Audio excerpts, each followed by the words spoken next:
Të gjithë ngasësit në komunikacionin rrugor duhet të jenë shumë të kujdesshëm gjatë ngasjes së automjetit. Ekzistojnë faktorë të shumtë që ngasësi mund të humbë përqendrimin në komunikacion apo edhe të rrisë shpejtësinë, por edhe në këtë çështje ka zgjidhje nëse ne duam.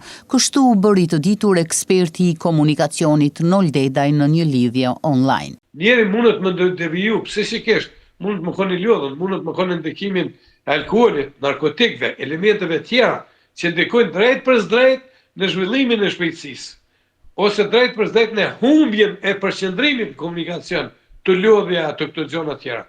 Atëherë, pse më na nuk e morëm një shembull të Amerikës, edhe më thonë, hajde t'i krijojmë institucionet përkatëse që ai lloj drejtuesi i automjetit, që nuk hyn për shembull e tërkalon shpejtësinë, me dërgu një institucion mi tregu se çfarë rreziqi na bën shpejtësia. Profesori Dedaj gjithashtu vuri theksin edhe tek konfiskimi i patent shoferit nga ana zyrtarëve policor, por në këtë pikë kishte edhe dyshimet e veta nëse ky proces realizohet në përputhje me rregullin gjithmonë.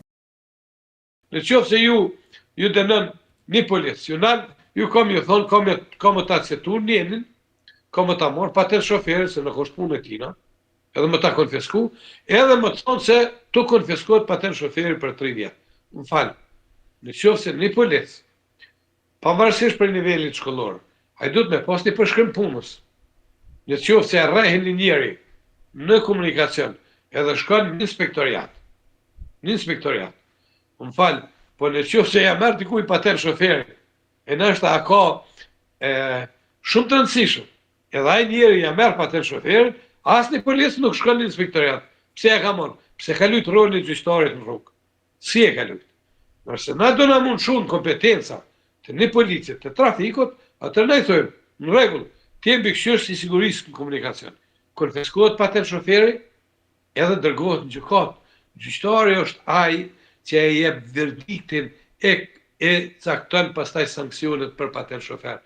Pse on gjyqtar e ka një nivel të arsimit, e ka një kompetencë të konfiskimit edhe të përcaktimit, domethënë me ligj, i cakton nena. Nuk ka marrë një komision për vendime për me pas ajo. Unë i kam pas aksidente të tilla që i kam shku në gjykatën administrative e kem fituar rastin.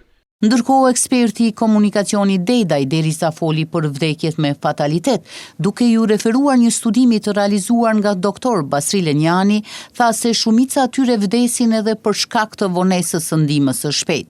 Shumica prej tyre vdesin për shkak të mungesës së ndihmës së shpejtë profesionale, flas. Derisa në shtetet e zhvilluara, autoambulancat